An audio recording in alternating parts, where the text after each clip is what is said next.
Good morning students. आज हम लोग विभिन्न प्रकार के हाइड्राइडों के बारे में पढ़ेंगे। हमने टॉपिक लिया था हाइड्राइड। उसमें हमने क्या पढ़ा था कि हाइड्रोजन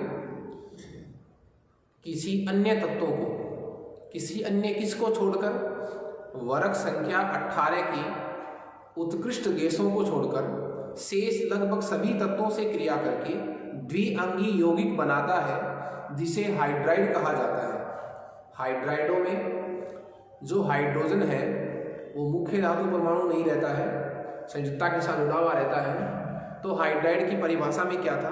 हाइड्रोजन उत्कृष्ट गैसों को छोड़कर लगभग सभी तत्वों से क्रिया करके द्विअवयव वाले, दो अवयव वाले यौगिक बनाता है, जिन्हें हम क्या कहते हैं? हाइड्राइड कहते हैं। हाइड्राइडों को हमने 3 प्रकारों में बांटा था।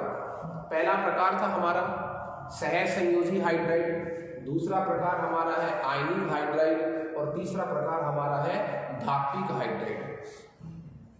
देखिए, जो सहसंयोजी हाइड्राइड है उसका एक नाम और भी है, उसको मैं ये भी कह सकता हूं कि आप मान लीजिए अणु की बात करें तो कैसा हाइड्राइड भी कह सकता हूं, आणविक हाइड्राइड भी कह सकता हूं। और जो आयनिक हाइड्राइड है उसको मैं लवणीय हाइड्राइड भी कह सकता हूं, लवणीय हाइड्राइड भी कह सकता हूं। और जो धात्विक हाइड्राइड है, धात्विक, उसका एक नाम हो सकता है एरस समीकरणमितीय, एरस समीकरणमितीय हाइड्राइड। तो 3 प्रकार के हाइड्राइड हैं, आणविक या सहसंयोजी, आयनिक या लवणीय और धात्विक या एरस समीकरणमितीय। सबसे पहले हम बात करें आणविक या सहसंयोजी हाइड्राइड की बात करें तो यही हाइड्रोजन, जब हाइड्रोजन पी ब्लॉक के तत्वों के साथ, जब हाइड्रोजन पी ब्लॉक के तत्वों के साथ क्रिया करके जो हाइड्राइड बनाता है उसको मैं सहसंयोजी या आणविक हाइड्राइड कहता हूं। तो मुख्य परिभाषा क्या होगी कि हाइड्रोजन पी ब्लॉक के तत्वों के साथ मिलकर जो हाइड्राइड बनाता है वे सहसंयोजी या आणविक हाइड्राइड के अंतर्गत आते हैं। देखिए, ये जो हाइड्राइड है जो पी ब्लॉक तत्वों के साथ बने हैं, इनमें परस्पर दुर्बल प्रकार के आकर्षण बल, जिसको मैं वान डेर वाल आकर्षण बल भी कह सकता हूं, दुर्बल प्रकार के आकर्षण बल उपस्थित होते हैं। तो इन हाइड्राइडों में परस्पर दुर्बल प्रकार के वान डेर वाल आकर्षण बल उपस्थित होते हैं। ये बनते कैसे हैं? जब ये पी ब्लॉक के तत्व हाइड्रोजन से क्रिया करते हैं तब। इनका कुछ वर्गीकरण है। इनका वर्गीकरण है कि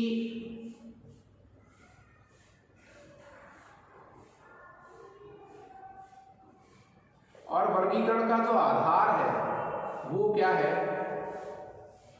वर्गीकरण का जो आधार है वो क्या है? इलेक्ट्रॉन की संख्या, इलेक्ट्रॉन की संख्या के आधार पर, इलेक्ट्रॉन की संख्या के आधार पर, इलेक्ट्रॉन की संख्या के आधार पर आणविक या सहसंयोजी हाइड्राइड को 3 भागों में बांटा गया है। किसके आधार पर? इलेक्ट्रॉन की संख्या के आधार पर आणविक या सहसंयोजी हाइड्राइड को 3 भागों में बांटा गया है। देखिए, फर्स्ट कैटेगरी क्या है?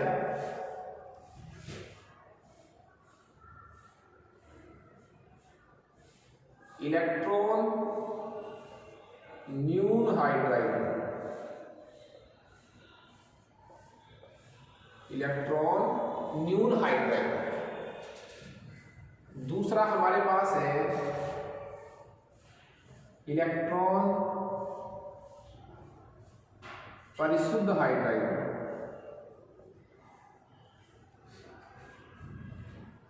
और तीसरा हमारे पास है इलेक्ट्रॉन आधिक्य भी कह सकता हूं। इसमें इलेक्ट्रॉन की संख्या कम होगी, इसमें इलेक्ट्रॉन की संख्या बराबर होगी और उसमें ज्यादा होगी, तो इलेक्ट्रॉन प्रोस्पर्स समृद्ध हाइड्राइड।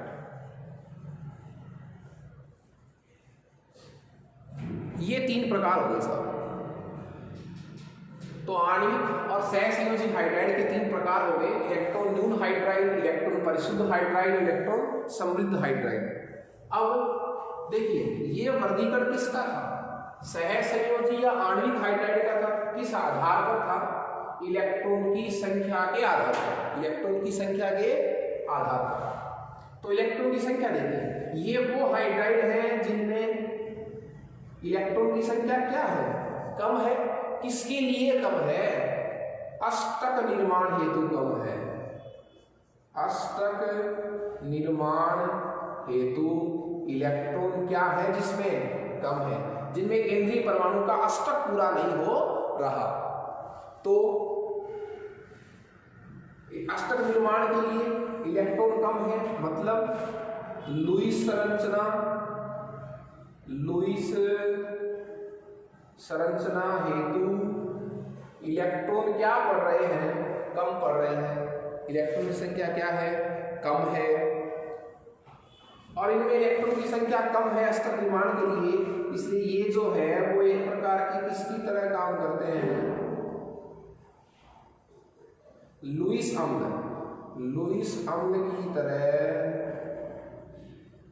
कार्य करते हैं। लुईस अम्ल की तरह क्या करते हैं? कार्य करते हैं। इनमें इलेक्ट्रॉन की संख्या कम है, अष्टक निर्माण इनमें पूरा नहीं हो पाता। जैसे एग्जाम्पल की बात करूं मैं तो BS3, जिसका अस्तित्व किस रूप में होता है? B2H6। ये देखिए आप, P ब्लॉक का तत्व है। P ब्लॉक का क्या है? तत्व है बोरोन। 3 दूनी 6, इसमें षष्टक ही पूरा हुआ है, अष्टक पूरा नहीं हुआ है। तो मैं ये भी कह सकता हूं कि आपको पता है कि इलेक्ट्रॉन न्यून हाइड्राइड कब बनेगा? जब हाइड्रोजन किसके साथ जुड़ेगा? वर्ग 13 के साथ। वर्ग संख्या 13 के साथ, वर्ग संख्या 13 के साथ जब ये जुड़ेगा तब ये कैसे बनाएगा? इलेक्ट्रॉन न्यून हाइड्राइड बनाएगा।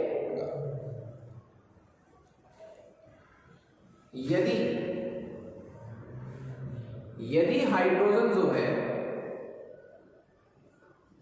यदि हाइड्रोजन वर्ग संख्या 14 के तत्व के साथ यदि कोई हाइड्राइड बनाता है तो वो इलेक्ट्रॉन परिशुद्ध हाइड्राइड होगा। क्यों होगा? क्योंकि ऐसे हाइड्राइडों में अष्टक निर्माण हेतु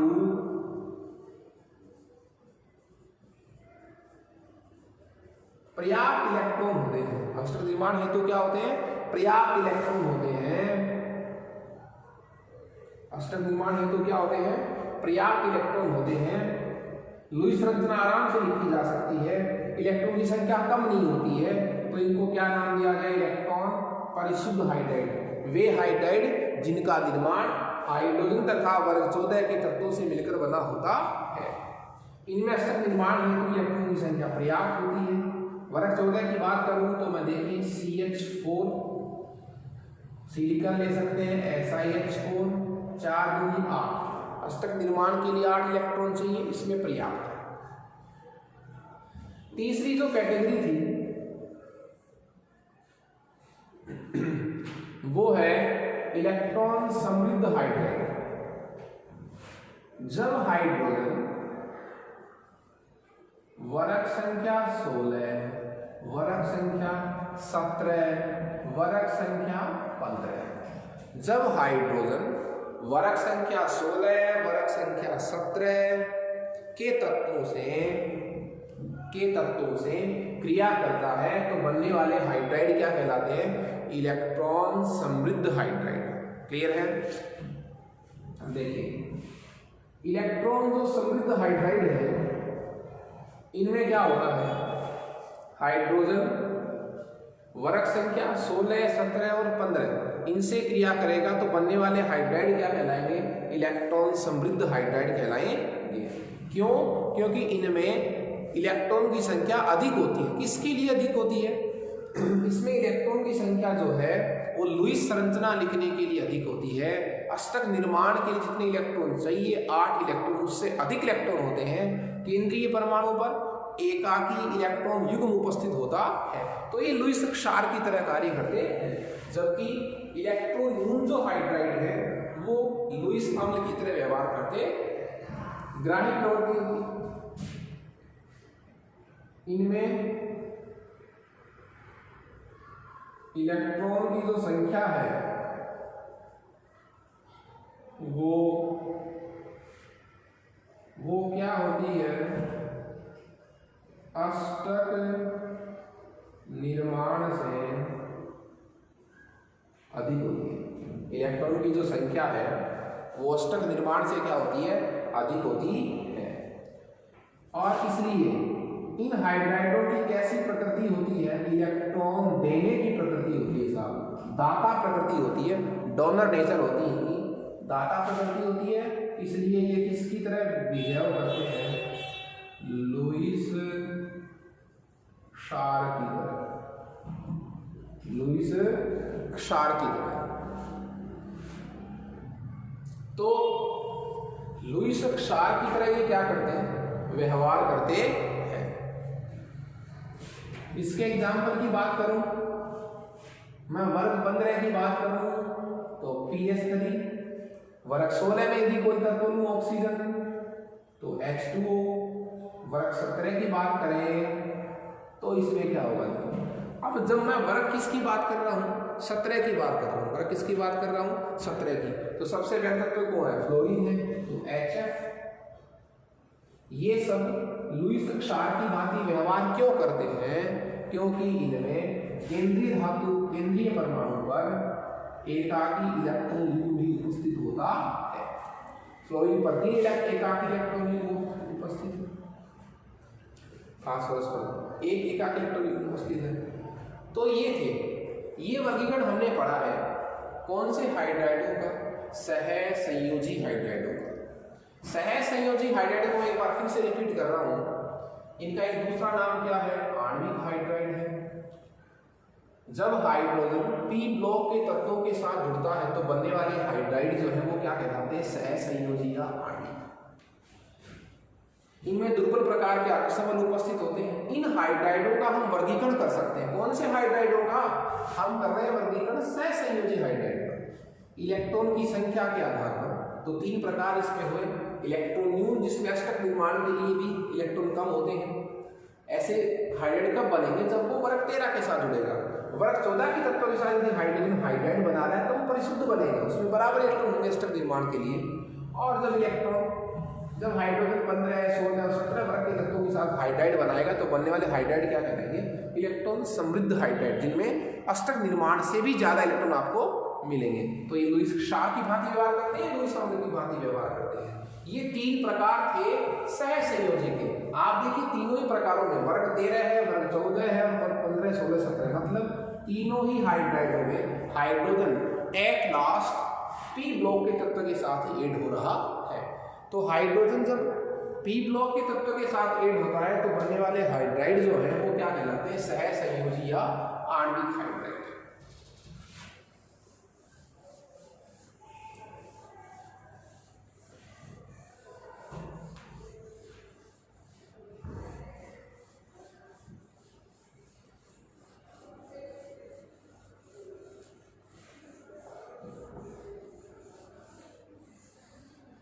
उसके बाद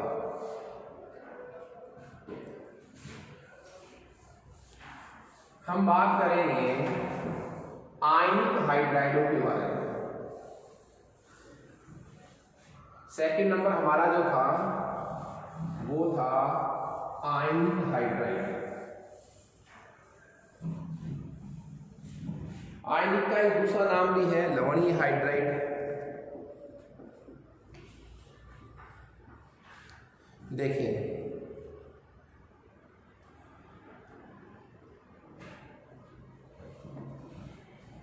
मान लीजिए मैंने अभी कहा था कि जब हाइड्रोजन पी ब्लॉक के तत्वों के साथ जुड़ेगा तो बनने वाले हाइड्राइड क्या कहलाएंगे?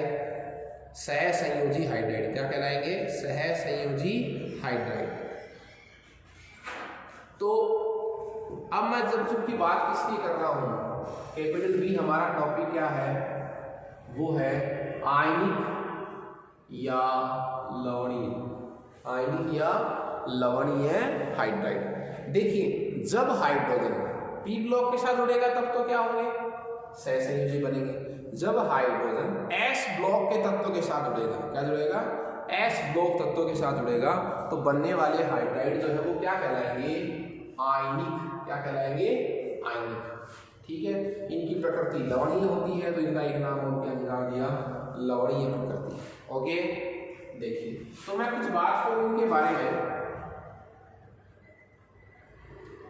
एक तो जब हाइड्रोजन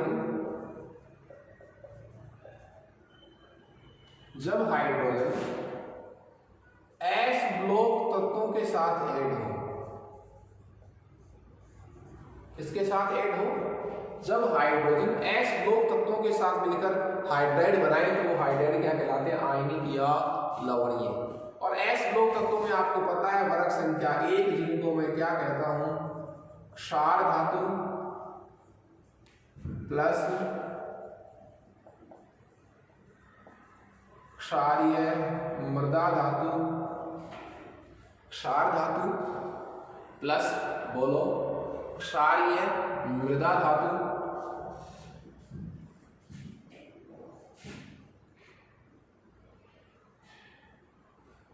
क्षारीय मृदा धातु। इन तत्वों के साथ जब वो जुड़ेगा तो बनने वाले हाइड्राइड क्या कहलाएंगे? आयनिक। क्यों? इनकी प्रकृति क्या होती है? आयनिक प्रकृति। ये जो हाइड्राइड है, कौन से हाइड्राइड की बात कर रहा हूं मैं बात कर रहा हूं आयनिक या लवणीय की। ये हाइड्राइड जब कैसी अवस्था में होते हैं? ठोस अवस्था में, तो विद्युत के क्या होते हैं? कुचालक, अवाष्पशील, कुचालक और क्या होते हैं? अवाष्पशील होते हैं। लेकिन जब इन्हीं हाइड्राइडों को हम गलित अवस्था में लाएं, उनको गला दें या जलीय प्रावस्था में, गलित अवस्था में या फिर जलीय प्रावस्था में लाएं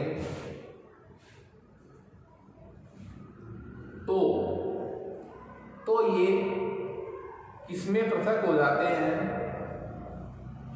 आयनों में पृथक हो जाते हैं। कौन पृथक हो जाते हैं आयनों में? ये आयनिक या लवणीय हाइड्राइड। इसलिए विद्युत धारा का क्या करते हैं? चालन। तो धारा के क्या हो जाते हैं? ये सुचालक हो जाते हैं।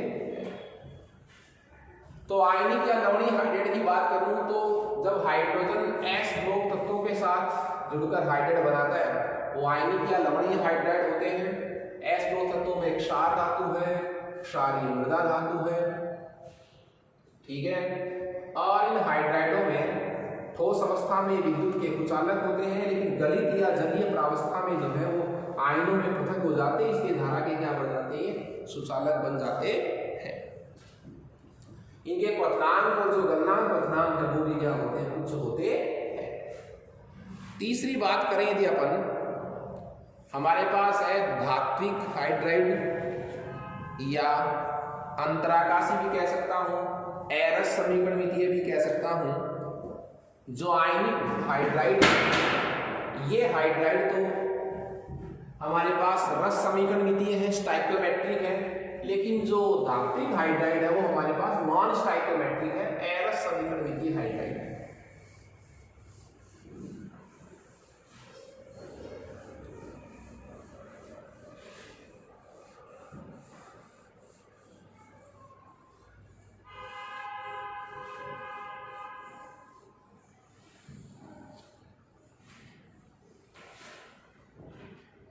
तीसरा जो हमारे पास प्रकार है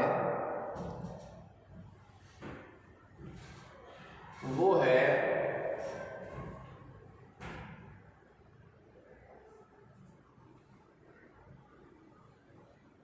हमारे पास है एरस समीकरणितीय या धात्विक। अब देखो एस ब्लॉक हो गया, पी ब्लॉक हो गया, बच गए कौन से, डी और एफ ब्लॉक। यदि हाइड्रोजन किसके साथ संयुक्त होता है, डी और एफ ब्लॉक तत्व, यदि हाइड्रोजन जो है डी तथा एफ ब्लॉक तत्वों के साथ संयुक्त होता है तो बनने वाले हाइड्राइड क्या कहलाते हैं, धात्विक हाइड्राइड। इनमें स्थिर अनुपात के नियम का पालन नहीं होता है, इनमें इन यौगिकों में स्थिर अनुपात के, जैसे प्राउस्ट के नियम का पालन नहीं होता है, इसलिए इसको क्या कहा गया है, एरस समीकरणितीय। क्यों, इनमें स्थिर अनुपात का नियम पालन नहीं होता। तो डी और एफ ब्लॉक में भी यदि मैं बात करूं तो डी ब्लॉक में वर्ग संख्या जो है वो 7 वर्ग, 8वां वर्ग और 9वां वर्ग, 7, 8 व 9, इन 3 वर्गों को छोड़कर डी तथा एफ ब्लॉक तत्वों के लगभग सभी तत्व हाइड्रोजन से क्रिया करके जो हाइड्राइड बनाएंगे वो हाइड्राइड किस में आएंगे, धात्विक हाइड्राइड में आएंगे। इनमें स्थिर अनुपात के नियम का पालन नहीं होता, इसलिए इनको क्या कहते हैं, एरस समीकरणितीय कहते हैं। इनका एक नाम और है, देखो इनका एक नाम और क्या है, वो है अंतराकाशी हाइड्राइड। इनको क्या कहते हैं, अंतराकाशी हाइड्राइड। अब अंतराकाशी हाइड्राइड का मतलब क्या होता है, देखिए जो डी और एफ ब्लॉक के जो बड़े तत्व हैं, डी तथा एफ ब्लॉक के जो क्या है बड़े आकार के तत्व हैं, उन तत्वों के धात्विक क्रिस्टल में कुछ जो स्थान रिक्त रह जाता है उसको अंतराकाश कहते हैं। क्या कहते हैं उनको, अंतराकाश। किसको कहते हैं, बड़े आकार की जो धातुएं होती हैं, डी और एफ ब्लॉक के तत्व जो होते हैं जिनका आकार बड़ा होता है, उन धातुओं के क्रिस्टलों में अधिकतम निबिड़ संकुलन के बाद भी कुछ स्थान जो है वो शेष रह जाता है, जिसको हम अंतराकाश कहते हैं। उन अंतराकाशी स्थानों में, उन धातुओं के क्रिस्टलों के अंतराकाशी स्थानों में जब हाइड्रोजन छोटे आकार का परमाणु है वो स्थान ग्रहण कर लेता है तो बनने वाला यौगिक क्या कहलाता है, अंतराकाशी यौगिक। क्या कहलाता है, अंतराकाशी यौगिक। तो मैं बात कर रहा था इन अंतराकाशी यौगिकों की, तो जैसे स्कैंडियम हाइड्राइड, स्कैंडियम की वैलेंसी 3 होती है, हाइड्रोजन 2 है, स्थिर अनुपात के नियम का पालन नहीं हो रहा। लैंथेनम हाइड्राइड, लैंथेनम हाइड्राइड, तो ये कुछ धात्विक हाइड्राइड है और विद्युत व ऊष्मा के सुचालक होते ही हैं। विद्युत तथा किसके ऊष्मा का क्या करते हैं, चालू करते हैं, तो क्या होते हैं, ये सुचालक होते हैं। तो इसमें आपको ये ध्यान रखना था, छोटी सी बात। और इनके 3 नाम हैं, धात्विक, एरस समीकरणितीय और अंतराकाशी। क्लियर है।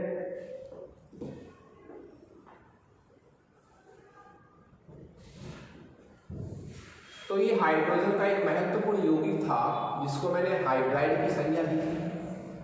अब हमारा जो टॉपिक है वो हाइड्रोजन का एक महत्वपूर्ण यौगिक है जिसको जल कहते हैं, वाटर कहते हैं।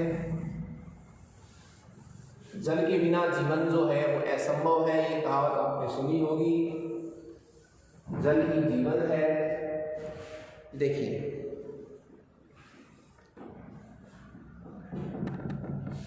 बात करूं मैं जल,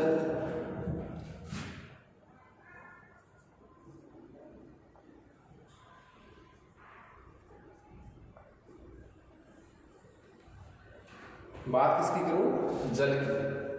तो हाइड्रोजन का एक हाइड्राइड भी है ये, और कौन सा हाइड्राइड है ये है, बोलो कौन सा, इलेक्ट्रॉन समृद्ध हाइड्राइड। अभी पढ़ा था हमने, वर्ग 16 के तत्वों के साथ मिला हुआ हाइड्राइड।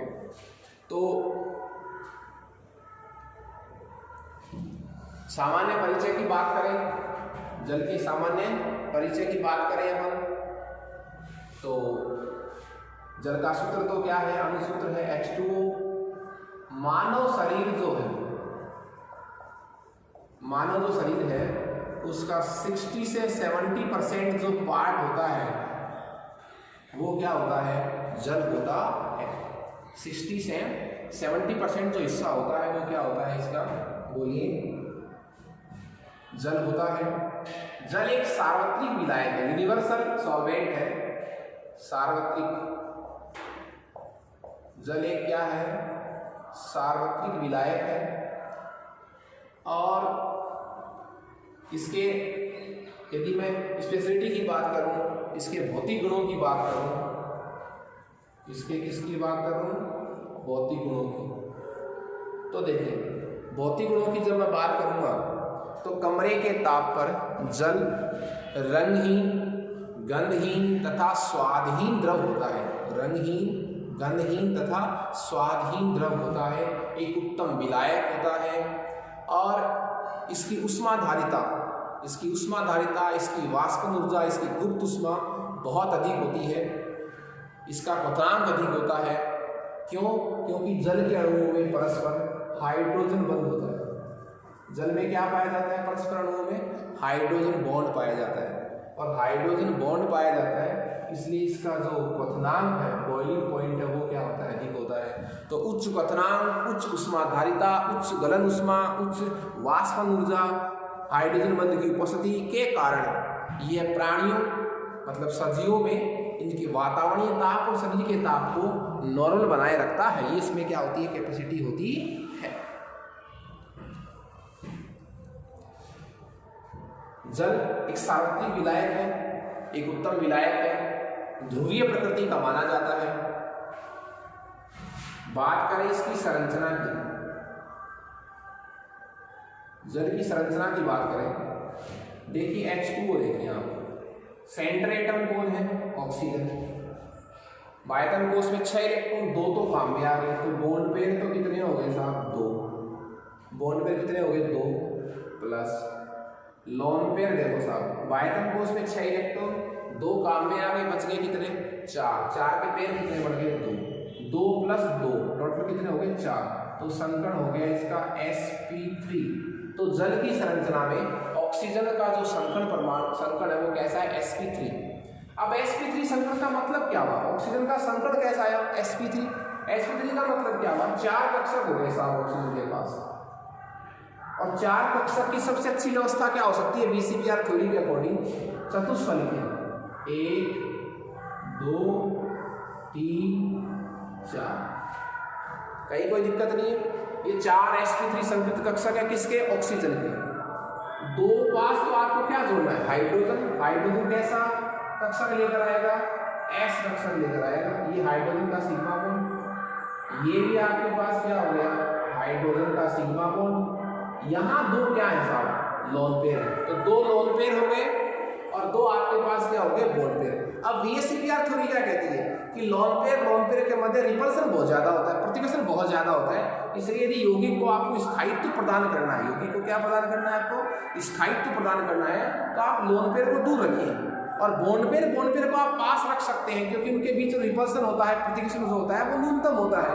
तो लोन पेयर को जब दूर करेंगे अपने को, तो बॉन्ड पेयर कहाँ जाएंगे, पास आ जाएंगे। आप लोन पेयर बॉन्ड पेयर कहीं रखो तो इसकी आकृति जो है वो परिवर्तित होकर ये हो जाएगी ऑक्सीजन, ये 2 लोन पेयर हो गए और ये 2 क्या हो गए, बॉन्ड पेयर। ये 2 क्या हो गए, बॉन्ड पेयर। तो मैं इसको कुल मिलाकर ऐसे कह सकता हूँ कि इसकी आकृति जो है वो V शेप की हो गई। आकृति कैसी हो गई, V शेप की। ये लो 1 और 2, तो आकृति क्या बोली जाएगी, इसकी V शेप। क्यों? क्योंकि लोन पेयर को आकृति में काउंट नहीं करते। VCPR के हिसाब से क्या कह रहे हैं, लोन पेयर को आकृति में काउंट नहीं करते। तो H2 की जो आकृति है वो कैसी हो जाती है, V शेप आकृति हो जाती है। ओके, नेक्स्ट क्लास में हम जल के रासायनिक गुणों के बारे में, जल के उपयोग के बारे में पढ़ेंगे। Okay, thank you students.